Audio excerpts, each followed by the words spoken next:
Ok, entonces hablamos de la importancia de hacer el cariotipo, no tanto para el diagnóstico como tal confirmatorio, aunque sí podría haber pacientes en los que dudemos clínicamente tal vez de trisomía 21. El cariotipo nos hace la confirmación y sobre todo nos da la pauta para el asesoramiento de los papás de ese paciente, si podrán tener un riesgo aumentado para chicos con trisomía 21 o no.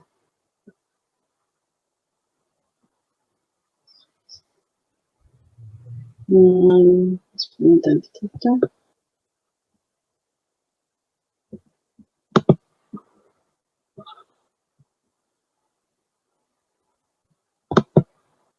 Okay.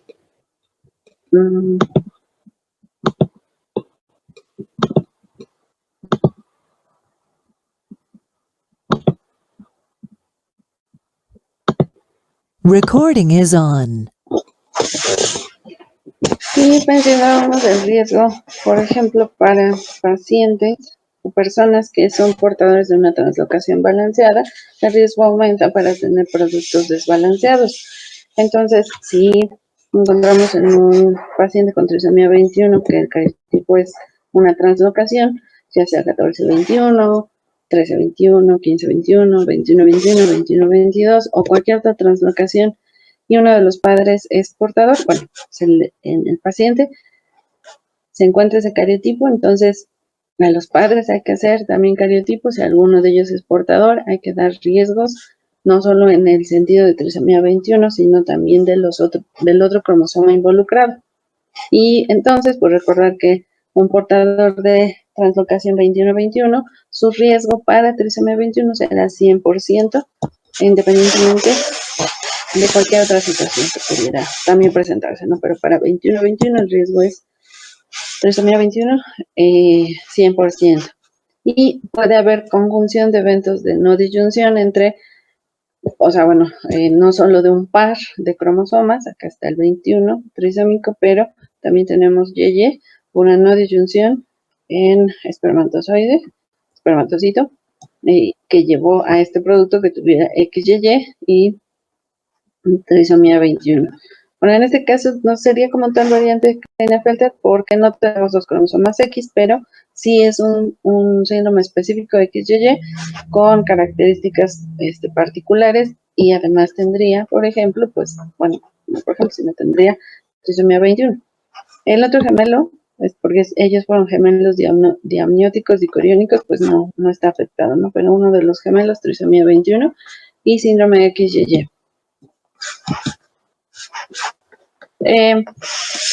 Una vez confirmando el diagnóstico y viendo estos aspectos de asesoramiento genético, pues hay un seguimiento que se tiene que hacer. Ya vimos las alteraciones orgánicas en estos pacientes, el seguimiento de acuerdo a lo que presenten, a la presentación asociada. Entonces, hay ya como tal una guía de supervisión para niños con síndrome de Down en la que nos marcan tiempos y acciones que hay que realizarse.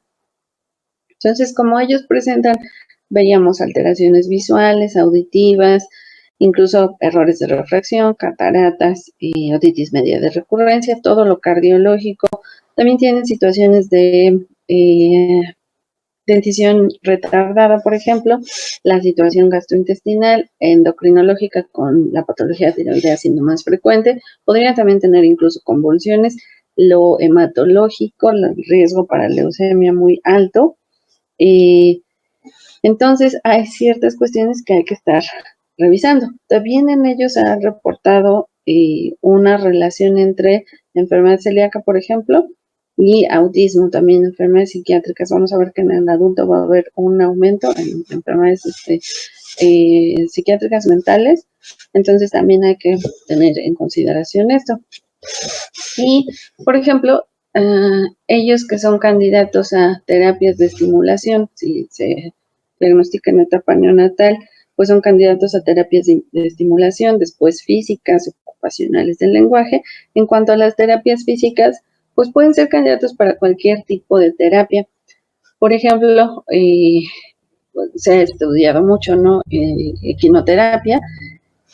Esto hay que tenerlo, bueno, más bien, son valorados inicialmente por un médico especialista en rehabilitación para determinar qué terapias pueden ser de beneficio para ellos o no. En el caso, por ejemplo, de la equinoterapia, aunque sí presenta en general un beneficio importante, no pueden ser, por ejemplo, ofertadas para pacientes que tengan inestabilidad atlantoaxoidea. Eso no solo es para pacientes con trisomía 21, cualquier persona que tenga inestabilidad de la articulación atlantoaxial, pues no es candidato para este tipo de terapias. Entonces también ellos tienen sin embargo, pues una frecuencia mayor de esta inestabilidad, entonces tendrán que tener el manejo y el seguimiento adecuado. Entonces, estas guías pues ya marcan, les decía, tiempos y las intervenciones que se tienen que realizar. De manera general acá, pues ustedes van a tener, ¿no?, estas tablitas que nos dicen en qué momentos, pero pues una vez que se hace el diagnóstico, sí, puede ser de manera prenatal. ¿Por qué podría ser de manera prenatal? Porque pues se le haya indicado a esa pareja un tamizaje prenatal o un diagnóstico como tal prenatal y se confirme, ¿no?, una trisomía 21, pues entonces ya tendremos incluso el diagnóstico prenatal. De manera prenatal, pues hay que platicar con el equipo. Se hace un equipo, ¿no?, de ginecólogo, el materno fetal, con el pediatra, el neonatólogo, etcétera, para determinar el plan de nacimiento, ya sea que se requiera hacer cesárea o no. Hay que determinarlo con el equipo. Se tiene que platicar con los padres y dar el asesoramiento en cuanto a esta situación del diagnóstico, lo que se va a hacer en la etapa prenatal y después al nacimiento en adelante.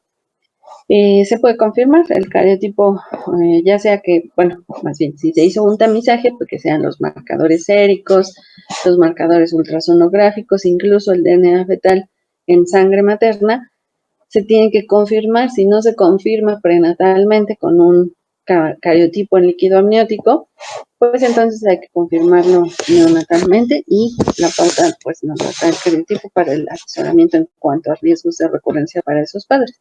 Ya para el paciente, pues entonces hay que hacer al nacimiento completamente, completito el examen físico. Se hace el examen, si no se hizo prenatalmente, el cariotipo. Se discute pues en los riesgos de recurrencia, esto que está acá marcado con gris claro, y ya de ahí vendría todo lo orgánico. Evaluar la hipotonía. Decíamos que una forma fácil de ver hipotonía pues es la posición como tal del bebecito y la situación de la macroglosia, pero pues muy claramente lo vamos a ver con la alimentación. Y hay bebés que tienen problemas tan grandes de hipotonía que la alimentación la succión pues es muy pobre, ¿no?, y tienen problemas para la alimentación. Entonces tendrá que ser valorado esto y determinar el manejo que se dará en dado caso de que haya dificultad para la succión, muy importante. Hay que valorar, tienen que valorarlos oftalmológicamente para cataratas. A lo mejor defectos de refracción en este momento prenatalmente, pues no hay forma, ¿no?, pero neonatalmente incluso, pues es más bien para catarata, que sí puede asociarse desde presentación muy temprana, y las otras situaciones de defectos de refracción externos, pues se van valorando en consultas siguientes, ¿sí? Se van platicando y ya después se dará el manejo, pero para catarata, pues sí es importante la revisión, y en dado caso de que se presente, pues indicarán el manejo. El tamiz auditivo, y después no va a ser el tamiz auditivo, no va a ser potenciales. Los potenciales sí se hacen una vez al año, tanto visuales como auditivos. En la etapa neonatal pues se hizo el tamiz, pero posteriormente ya se da el seguimiento con potenciales. Evaluar la situación gastrointestinal en dado caso de que presenten ya sea atresia, pues alguna otra situación gastrointestinal. pues se tiene que evaluar y en dado caso dar el manejo, ya indicará gastro, cirugía incluso, o el manejo que se requiere en la situación como tal de pues la gastrointestinal, ¿no? Eh, eh, aquí veo, espérenme.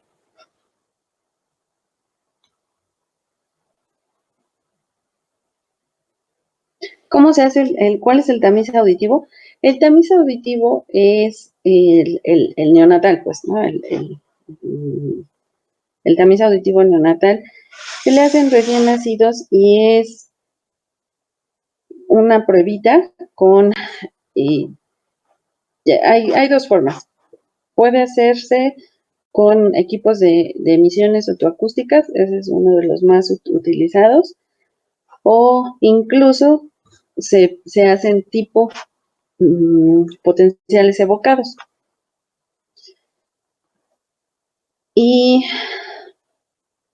valora diferentes, bueno, no diferentes cosas, sí diferentes valores si es uno u otro, pero al final de cuentas si hay limitación o disminución en la audición.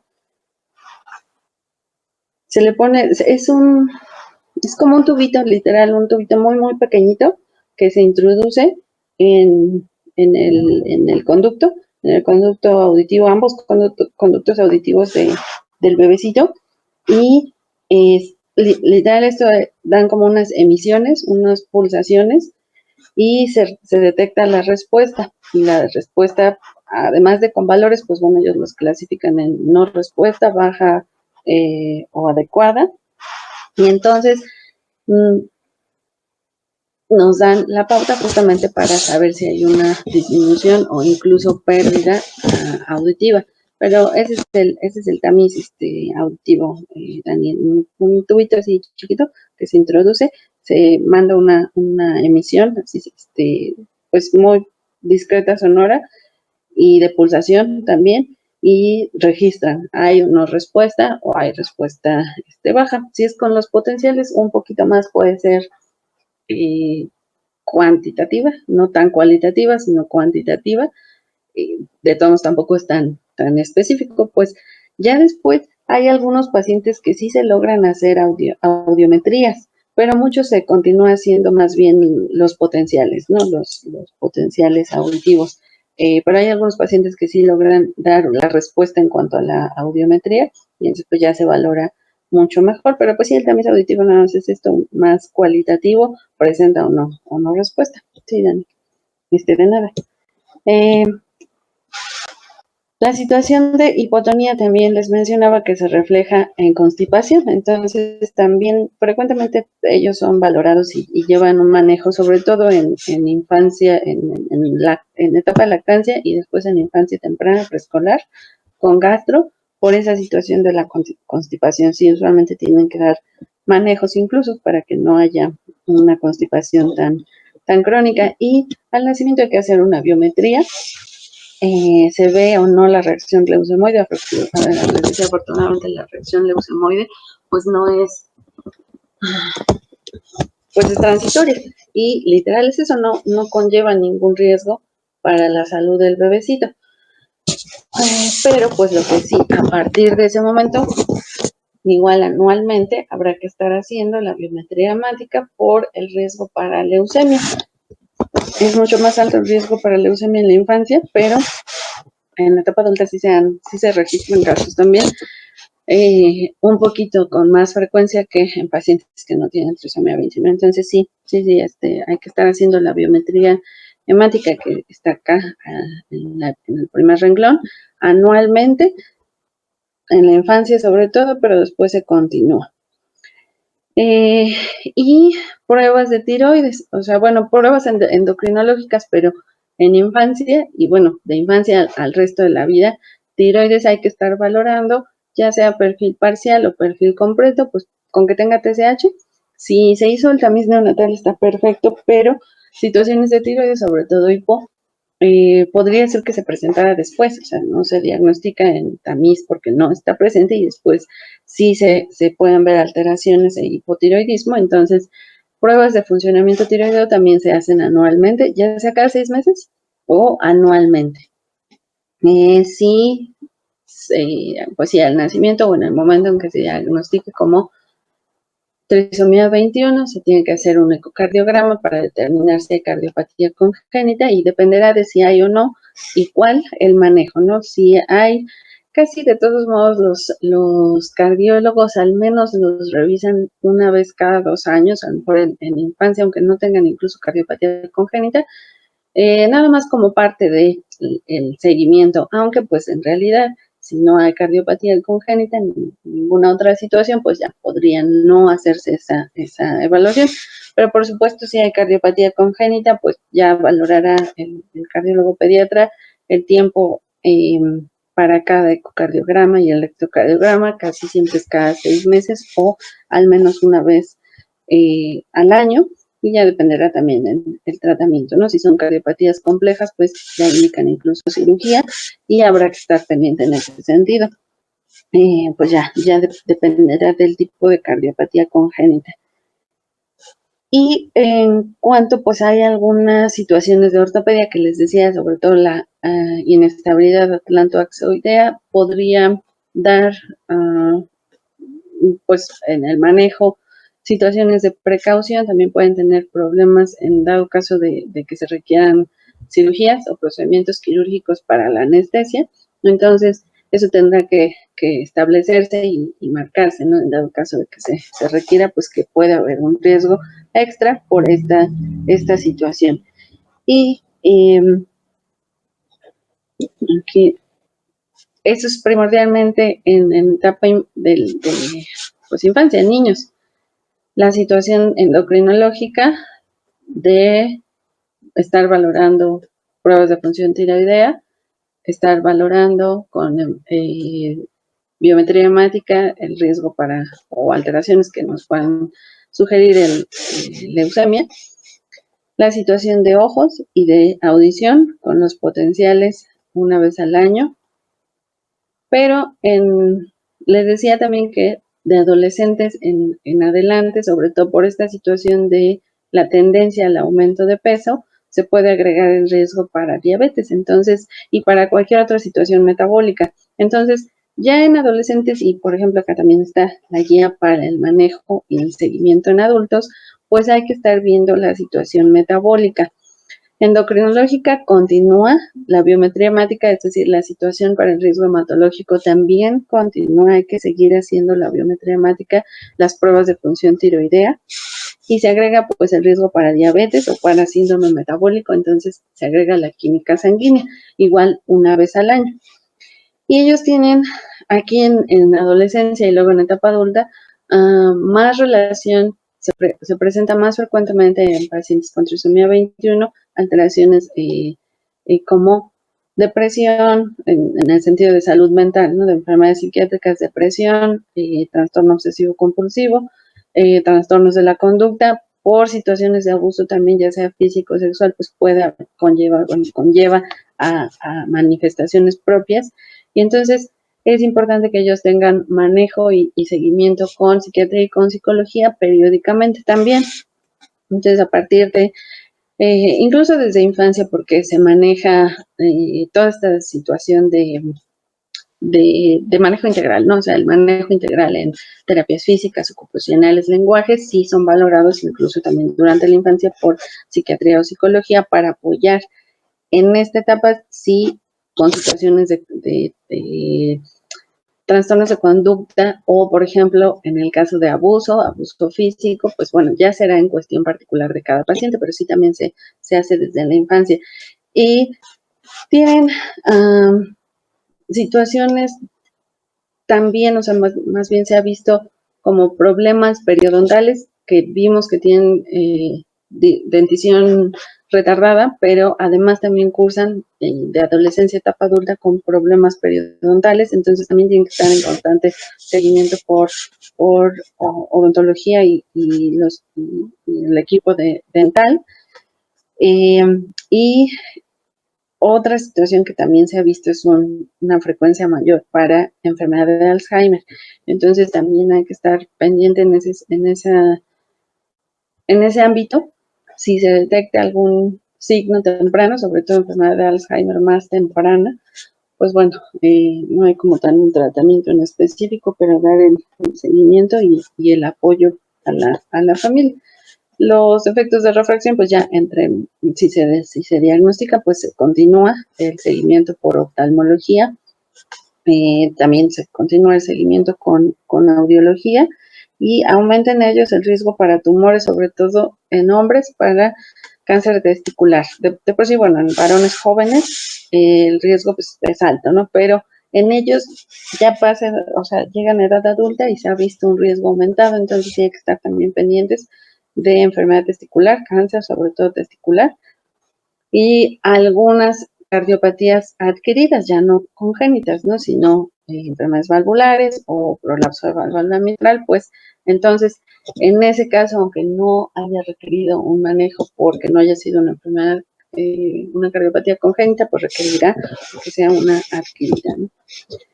Y la otra parte muy importante en el seguimiento, les decía, desde la infancia hay que promover su desarrollo psicomotor y después, pues, lo más que se pueda de aprendizaje. Lo primero, pues, es con las terapias de estimulación temprana, después se les da terapia física, ocupacional de lenguaje, y después, pues, sí es importante la terapia ocupacional de integración, ¿no? La fundación más grande, ya seguramente han escuchado, en cuanto a pacientes con trisomía 21, es la Fundación John Landon Down. Tiene muchos servicios en cuanto a servicio médico de consultas, cirugías, todo, pero también un hábito muy importante es el manejo ocupacional de los pacientes, de integrarlos a alguna actividad. Tienen muchas actividades artísticas, pero no es lo único. También tienen talleres, cocina, carpintería, etcétera, que puedan apoyar para que estos pacientes puedan integrarse, tener una vida semi-independiente. En algunos casos, sí lo han logrado independiente incluso. Dependerá mucho de la condición específica de cada paciente, ¿no?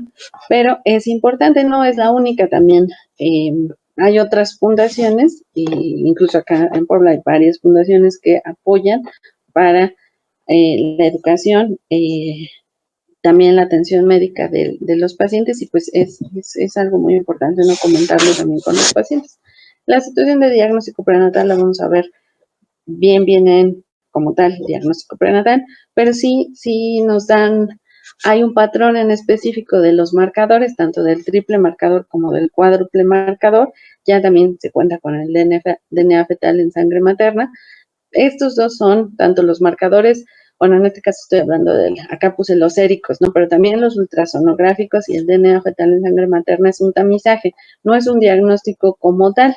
El diagnóstico, pues ya sabemos que lo da el cariotipo, sería con el estudio citogenético, que es el cariotipo, que además de confirmar el diagnóstico, nos ayuda para estimar riesgos de recurrencia.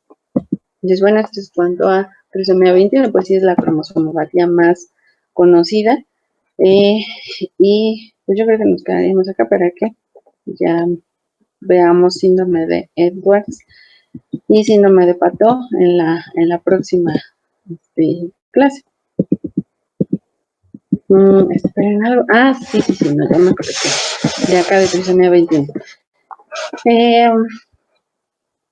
Ya es un poco más fácil en cuestión de seguimiento y de seguimiento escolar en cuanto a pacientes no solo con trisomía 21, sino cualquier síndrome o enfermedad que suponga algún retraso en el desarrollo neurocognitivo. Pero a los papás con pequeños que tengan trisomía 21 se les recomienda que la etapa preescolar la cursen en escuelas regulares, porque es una etapa en la que aprenden mucho, ya sea por imitación o pues como tal por desarrollo, aprenden mucho y desarrollan rápidamente habilidades de motricidad, sobre todo gruesa, sí también fina, pero mucho más gruesa, de autocuidado, etcétera. Entonces, casi siempre se les recomienda que etapa preescolar sea en un kinder, en un preescolar regular. Podrían tener el apoyo, sí, claro, de maestras, de grupos específicos para pacientes con capacidades diferentes, pero en general, pues que sea un preescolar regular. Se hace ya más complicado en la etapa escolar, en primaria, de primaria en adelante. Si ya el aprendizaje como tal, la cognición, pues se ve comprometido y ya no hay una ganancia tanto en ese sentido. Entonces, en primaria, sí, la mayoría de las familias decide trasladar al paciente a una escuela que maneje con grupos, ya más específicamente o únicamente para niños con capacidades diferentes. Y entonces, bueno, podría incluso haber un cierto pues retroceso, porque pues no solamente hay pacientes con trisomía 21 en estas escuelas, hay pacientes con otras enfermedades que incluso puedan tener un compromiso neurocognitivo mayor, y entonces podría representar una situación de retroceso, pero usualmente es un retroceso periódico y se recupera, ¿no? Pero sí, eso en el sentido de cognición se hace complicado ya a partir de primaria y en adelante, y también la situación pues de integración todavía es complicado y pues sí, todavía no hay una aceptación grande y completa de pacientes, y no solo igual trisomía 21, sino cualquier otro paciente con compromiso neurológico, y se hace complicado en el sentido de la convivencia con los otros niños. Entonces, sí pueden estar sujetos, como poníamos ahí en el seguimiento, pues abuso, ya sea físico, pues incluso sexual, pero pues sí, conductas, ¿no? de molestia hacia estos chiquitos, entonces sí se hace más complicado, los trasladan usualmente a otras escuelas. Ese es uno de los puntos. Otro de los puntos es que, por ejemplo, si tienen ellos una situación como tal inherente más difícil para el lenguaje, pero incluso se hace mucho más difícil por el manejo familiar, porque pues usualmente sí son pacientes, los pacientes, no sé si alguno haya convivido mucho tiempo con algún paciente, y sobre todo en etapa cuando son chiquitos, son muy tiernos, tienen una personalidad muy amigable, son muy cariñosos, y bueno, eso de por sí hace que sean pues que dentro de la familia y fuera de la familia sean muy consentidos, entonces se hace mucho más difícil el aprendizaje del lenguaje, el desarrollo del lenguaje. Sí es inherente que tienen una dificultad, pero es aún más porque se les facilita en el sentido de que no necesiten, no vean la necesidad de desarrollar lenguaje. Entonces es muy importante que no solo eso, sino otras situaciones de regulación de conducta no se hagan difícil para la familia y para los padres o para los cuidadores, poner como que en contexto. Por eso también se apoya uno de psicología para dar estrategias en las que se puedan marcar límites, igual como cualquier niño regular, para estos pacientes, ¿no? Porque si no, sí puede salir un poco de control, tanto para el aprendizaje, pero también para conducta, y posteriormente pues ser más difícil. Ese es otro punto. Otro punto, pues, es que hay padres, hay familias que han solicitado que el caso específico de su paciente, del niño, de niña sobre todo, sea evaluado por el Comité de Bioética para, vamos a bajar ya, porque pues ya vamos a terminar prácticamente, el Comité de Bioética para valorar el control prenatal, una vez que las pacientes llegan sobre todo les digo en mujeres, a pubertad y que inician con su menstruación, su menarca, el control reproductivo, ¿no? Anticonceptivo. Entonces, piden que sea valorado para la situación quirúrgica, o sea, para hacer una salpingo, pues temprana.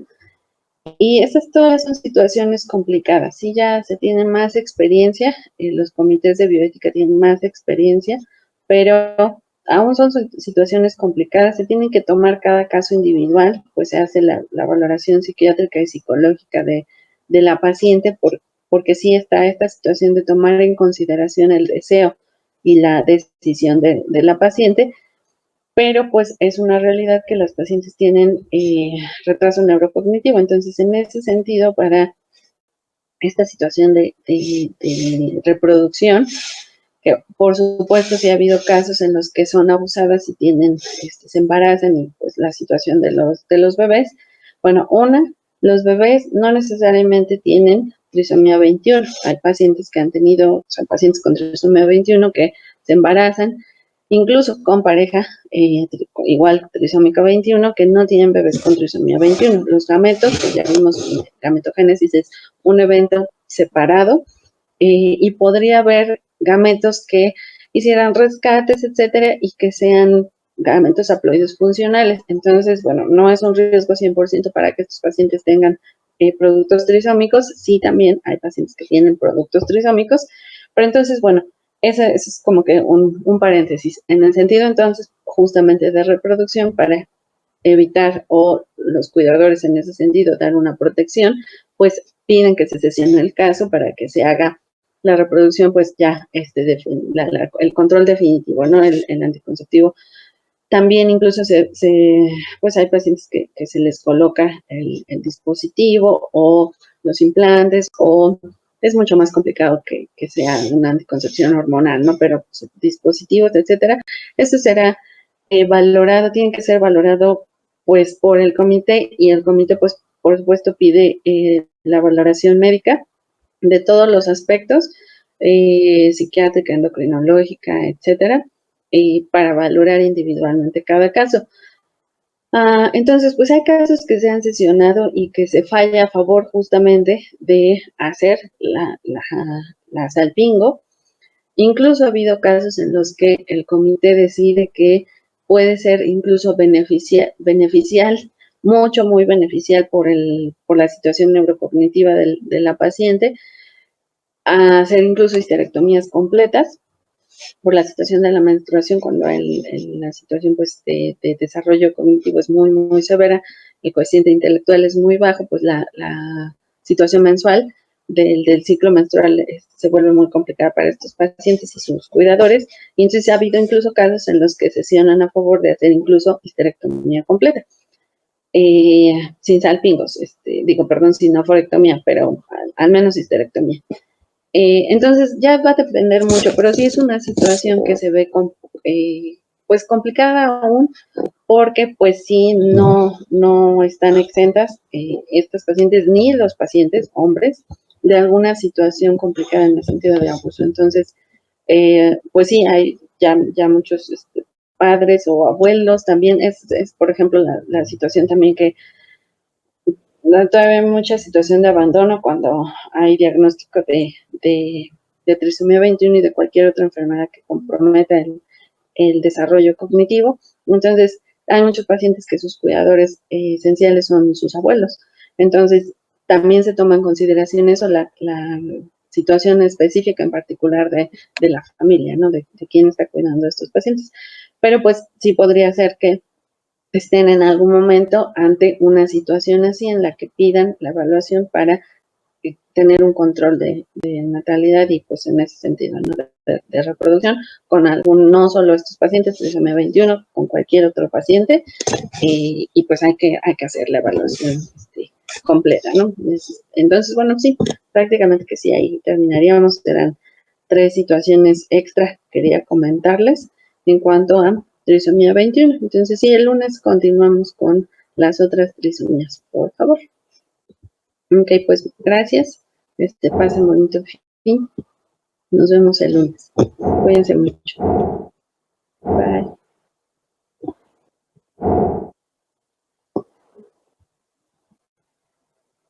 Buen fin.